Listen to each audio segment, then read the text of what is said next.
Awesome. Right, we've got an all deck of cards. As you can see, nothing weird or dodgy going on there. It's important that you know that for the tricks, so just grab one out for me. Anyone you want? Wonderful. Have a look at the King of Spades, make sure you're happy with it. Doesn't do anything weird. What? Oh, it's cool, isn't it? It's cool. Well, it's just better on the same page. So we'll take the king goes in here, somewhere near the middle-ish. Alright, okay, now this is the plan. I'm going to make it jump to the top right on the count of 3. So it goes 1, 2. Now, Connor, we'll do it again, okay? I'll do it slower this time. You need to watch because we're on the ball, okay? So if we take the king goes in here like this. Push it in for me, Connor. Wonderful. Give it a little shake like that. You see, it comes to the top again. It's like real magic, Connor. It's good, isn't it? But I'll do it face up, because if it goes in face up, that means it has to come to the top face up. Does that make sense? Well, you think so, like. Of course, yeah. So if you watch here, you'll see it, right? It goes 1, 2. What's up with that, Connor? Yeah, it's all baffled me there. It's called magic. Just go with it. We'll try it once more for you, Connor. Once more. Okay, we'll do the king. And the king goes in here. Push it in for me.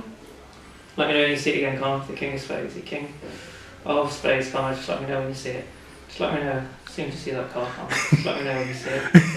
I haven't seen no King of Spades, but I've seen some booky looking cards there. Oh my god. No idea how that one works. That's not the bit that amazes me, Connor. The bit that amazes me is how it gets in the box. What? I don't know that one. It's. How many King of Spades have you got here? Just the one. And that's party tricks, guys. That's crazy, that. Hello ladies and gentlemen, welcome to Party Tricks. I'm your host Simon South, your fabulous, wonderful neighbourhood magician. Friendly neighbourhood magician I should say really. So what we've got on the show this week, well, loads of different stuff actually has been going on in the world of magic. Most importantly, at the top of the list we have Derrin Brown is actually going to hit Broadway this year in September. It starts September the 16th and you can get tickets from June the 28th. Of course, Derrin Brown is someone that we all know. He's an absolutely amazing, incredible magician. I didn't realise this. I did a bit of research on good old Derrin Brown. And he did his TV debut in 2000, which means he's been on television since 2000, so that's nearly 20 years. That's a very long time and a very incredible career for Mr. Brown there. His first TV show was Mind Control, for those that remember it. In 2007, he did what's famously known as the Russian roulette that lots of people probably saw, and that was probably the main thing that brought him to public acclaim, where he had, actually did a real Russian roulette, and apparently, from what I've heard, it was a 15-minute lag. It was meant to be live, but it was a 15-minute lag behind in case something did go wrong. Because if he did accidentally blow his face off, they didn't want the public to see that. So there was like a 15-minute lag on that. But apparently it had multiple complaints as well, and for saying that it was making light of suicide and that kind of thing. And the police warned that it could cause copycats and stuff like that. So obviously massive controversy around that Russian roulette program, which was very well done. You can still watch it today. I think it's on YouTube probably, or you can find it on a torrent website if you so wish to go and find it. Or it's probably on Channel 4. That's the easiest way to do it. Probably Channel 4 plus 1. All 4. Also Seance, which was the show which he did where he was trying to contact the dead, which was incredibly done. Obviously afterwards he said it was all a hoax and all that kind of stuff. But Seance actually received 487 complaints. Straight to Channel 4 for that one, and it was mainly from religious groups who thought that he was, contacting the devil and all this kind of stuff, saying that you shouldn't have that on Channel 4, it's wrong, and all this kind of stuff. But yeah, so obviously he's done multiple screen and theatre shows. He's won an Olivier Award for Something Wicked This Way Comes, also won an Olivier Award for 2 of his other shows, and he's won a BAFTA for the TV show The Experiments as well. The TV shows that he's done, ones that you might have seen, Mind Control, obviously, Trick of the Mind, Trick or Treat, which was that great thing that he did, where depending on what card it was they chose, depending on whether he would make their life better or make their life worse. The most famous one probably being the one where he has a cat in a little cage, and just leaves this woman in the room with the cat in the cage, and it's whether or not in an hour's time she's told she can't press the red button, and it's whether or not she does actually press the red button at the end of the hour. And it's all to do with how apparently when we're told we can't do something, we eventually want to do the thing. Loads of people have done experiments like this. It's like when you tell a child they can't touch the marshmallows on the cake, Eventually, the child will eventually, as soon as you go out the room, touch the marshmallows on the cake and eat one, and then you'll come back in and they'll go, no, I didn't touch it. It wasn't the same sort of thing, but like exploded massively to a huge scale. Obviously, he did the events as well. Derrin Brown investigates and the experiments. His TV specials, as I mentioned, Russian Roulette, The Seance, The Messiah. That was a weird one. That one. It was him going around faith groups in America and convincing people that he was actually a faith healer. That was actually quite a good one, and they believed him as well. They completely believed that he was, the second coming, and that they could heal him and all that kind of thing. We had also The Gathering, The Heist, which was a great one, which was getting people into the mindset of being able to actually rob a bank. And I think he. Just got loads of random people together and whittled them down, and so they had a trigger. When the trigger was done in their mind, then they'd go into the bank and rob the bank, which was great. The System, which is my own personal favourite, which is where a man wins every single race on the horses and eventually wins, a stupid amount of money on the horses. And how it worked was they just filmed it with, they just played the odds game, literally, because they knew if they got enough people involved with the thing, at least one person would win every game, every horse race. So they just filmed about 20 different people, or like 20, 30 different people, and they just narrowed it down to, this guy, and so every time you lost and you got knocked out and you were like, oh cheers, but thank you for playing along. I think it ended up like 2 or 3 of them actually won every single one. But they just happened to just follow this guy. That was very, very good, very, very cleverly done. The 3D Magic Spectacular was Derrin Brown as well, which didn't actually have Derrin Brown on it, but it was all other magicians that came along and did lots of bits and pieces on that show. And it was like an experiment kind of thing to see whether or not 3D television would work with magic, and that was quite interesting. Hero at 30,000 Feet, where he hypnotised a man pretty much hypnotised a man to be able to, he was scared of flying, to be able to go on a plane. The plane wasn't real, we should say that right now, but to think that he had got on a plane and then the plane was going down and he had to try and figure out a way of saving everyone's lives on this plane. That was quite an interesting one. Miracles for Sale, where this is going off the same sort of thing as the Messiah one, or except instead of Derrin Brown actually being the Messiah, he just taught a random stranger. He just taught someone that applied to be part of the show, taught them all the tricks of faith healers and that kind of stuff, so that they could go with no experience at all other than what Derrin Brown had told them. They could actually go to all these places in America and convince people that they were faith healers and that they could actually do all this sort of stuff using old tricks and things like that. Apocalypse, which was one that got there was a lot of controversy around that because the guy involved with that was apparently an actor, although Derrin Brown has said that he wasn't in on it. It just so happened his job was an actor. But loads of people found him on Twitter and was like, oh, he's an actor, as people on Twitter do. They get angry because that's what they do best. I don't know. So Apocalypse was when he made a man think that the end of the world had actually happened, with zombies and all this kind of stuff. If you watch that, it's a very interesting one. So it's a bit bizarre.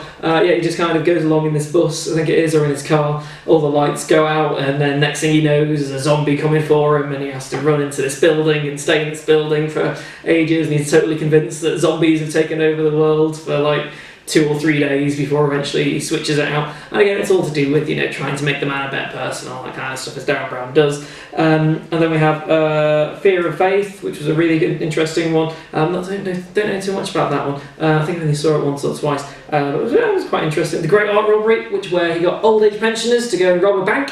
Go and rob an art gallery, and the best bit about that one was he told the people who owned the art gallery, actually told them that it was going to get robbed, and told them on what day, at what time it was going to get that piece was going to get stolen, and it still got stolen. That's it's a bit ridiculous. I quite enjoy that. The Push, which is currently on Netflix, I think, or at least it was last time of checking, which was being trained to. Training this person to push someone else off a building, So it was trying to get, because people always go, oh, I'd never do anything like that, I'd never do anything like that. And so it was just a thing of throughout the entire show, it was putting them through little tiny, like little experiments to see how far they would actually go with certain things. And then when it finally came to the end bit, it was like a house party, and he found out that the person that ran the house party was actually not a very nice person, I think it was, or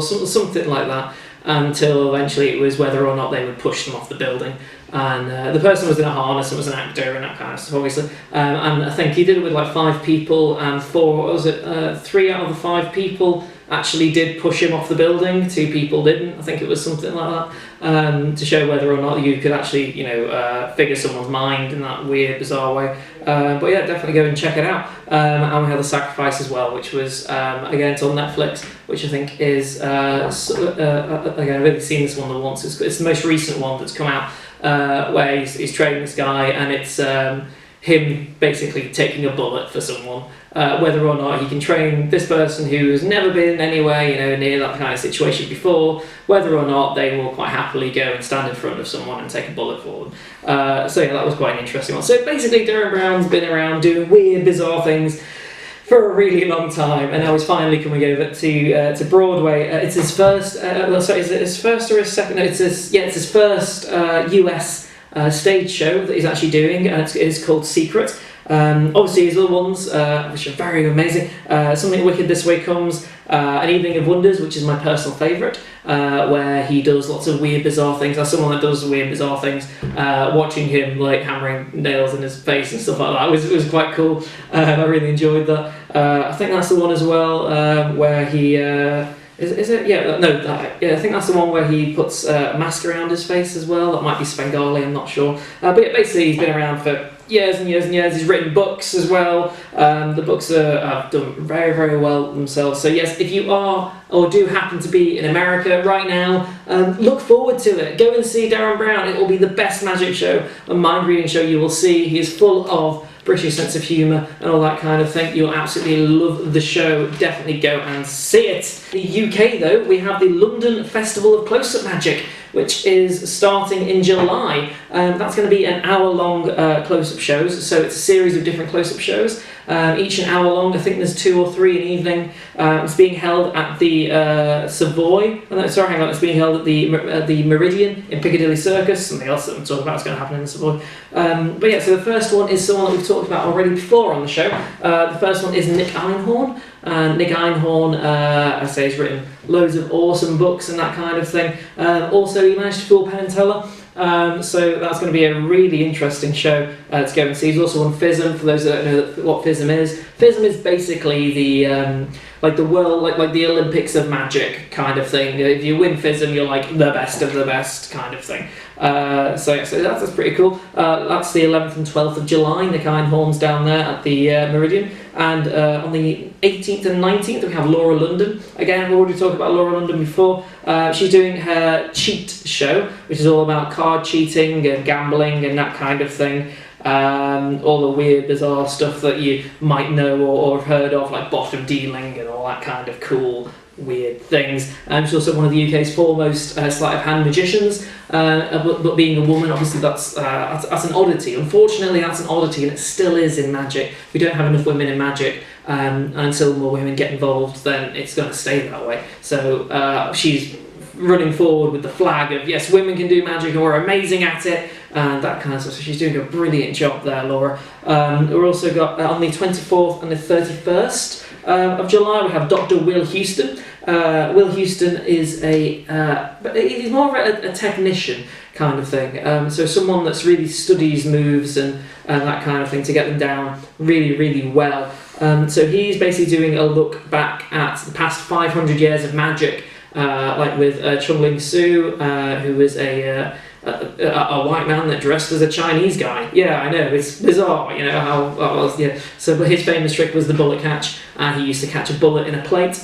So he's looking back at that, looking back at other bits and pieces as well, like really famous tricks that have happened in the past 500 years of magic and trying to put them in a close-up setting, as well as doing a bit of a talk, like a historical talk on magic about it as well. So that show should be really interesting. He's really, really good with his history and that kind of thing.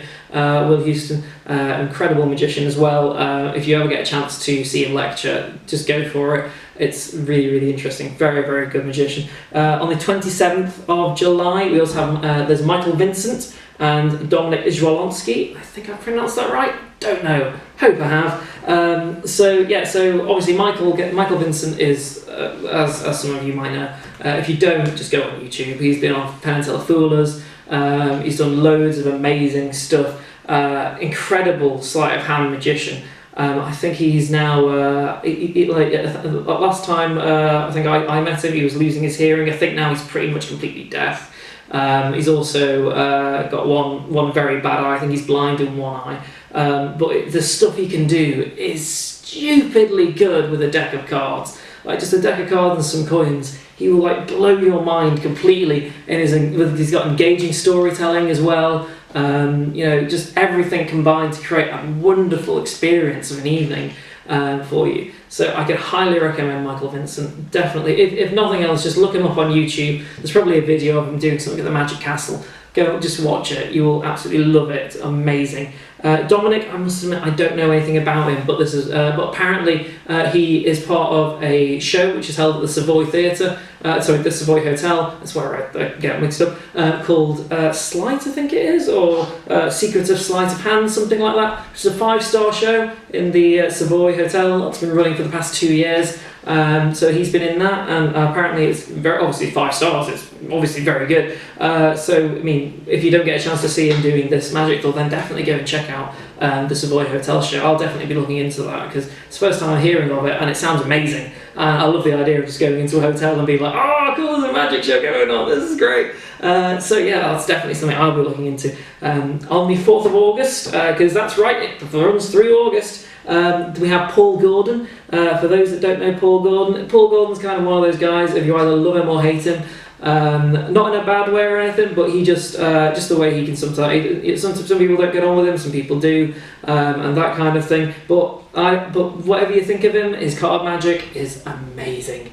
The stuff that he does is wonderful. He's got brilliant comedy timing. Combining that with everything that he does, he is primarily a card magician. That's pretty much all he does. He's also written 45 magic books just on card magic. I mean, God, like, if he doesn't know his stuff by now, you know something's terribly gone wrong. He's very, very good at what he does. He's an incredible magician. So I could highly recommend going to see that one. On the 10th of August, we have the legend that is David Stone. David Stone, for those that don't know, came in the finalists of France's Got Talent recently. He also magicians know a lot about David Stone. He released a DVD a while ago, and it was all very, very much workers' material, as in stuff that someone could easily go and work and do in a restaurant or a bar or that kind of environment. And since then, he's kept that wonderful charm about him and that wonderful act around his thing. The thing he did on France's Got Talent was all around a carrot. I know it sounds weird, it sounds really bizarre, but I can't really explain it. Just go and watch it. It's on YouTube. Just type in David Stone, France's Got Talent, or David Stone carrot. Go and watch it. It was amazing. It's just like his tie ends up being a carrot and stuff. Yeah, it's really bizarre. But it just goes to show like what a weird and wonderful, amazing, creative guy he is. He thoroughly deserves to be finalist on France's Got Talent there, definitely. So yeah, if you want to go and see any of those shows, it is £25 for a ticket. As I say, they run all through summer, starting in July and in August. £25 for your standard ticket, and it's £35 if you want to be a little bit closer. There are only 40 seats for each show, because obviously it's a close-up show, but all these people that are going to be there are the top in their field. If you have never seen magic before, go and see them. Or if you didn't like magic before, because I know when I'm performing, I get a lot of people go, "Oh, I don't like magic," and then they see me and they're like, "Actually, that was really good." Like, so if you don't like magic, definitely go and see this, because it will change your entire look on it, definitely, especially someone like Nick Einhorn or David Stone or Michael Vincent. Those three in particular will completely change your look on magic and whether or not you should even maybe potentially take it up as a little hobby and that kind of thing. Okay, also we have Conjuring at the Court, which is a show in London. Conjuring at the Court is celebrating its 10th anniversary. It's 10 years of Conjuring in the Court. That's amazing. Well done, guys. Well done. Debbie McGee is actually hosting this show. So for those that might know or might not know, Debbie McGee was actually Paul Daniels, who was an incredibly famous magician going from like the 70s all the way to the 90s. I think Paul Daniels had a magic show on BBC One or BBC Two for 25 years straight, I think it is. It's 25 or 30, I'm pretty sure it is, going like every single Saturday night for like a ridiculously long amount of time. So yeah, like Paul Daniels was an incredible influence on a lot of magicians. Even I unfortunately, I'm a bit too young to have ever seen him on TV, but even I have a Paul Daniels magic kit. And when people come up to me and go, "Oh, how did you get into it?" They always go, "Did you get a Paul Daniels magic kit when you were a kid?" It's never anything else. It's always Paul Daniels. He is synonymous with magic, especially over here in the UK. He's an incredible magician and he's unfortunately passed away.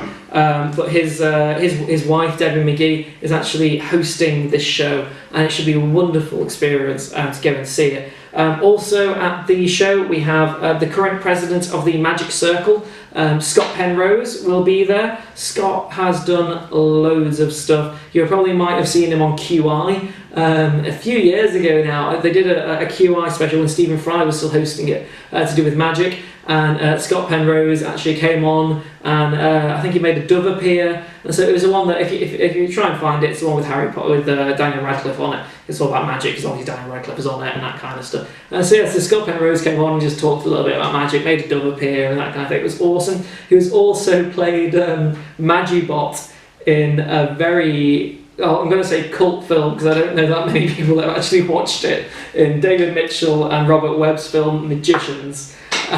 So he plays Magibot in that, which is the whole thing is basically a competition to see who's going to win this big massive magic award. And Magibot is one of the contenders, who is a man that completely wears a top hat and tails, but covers his face in silver paint and does lots of robotic actions and this kind of stuff, and does like a dove appearance and does this and does that. It's the most weird thing to see, but I mean, just watch the film. You can buy it on like eBay for like £1. It didn't do very well, but it's one of my favourite films of all time. So if you definitely Scott Penrose, incredible magician.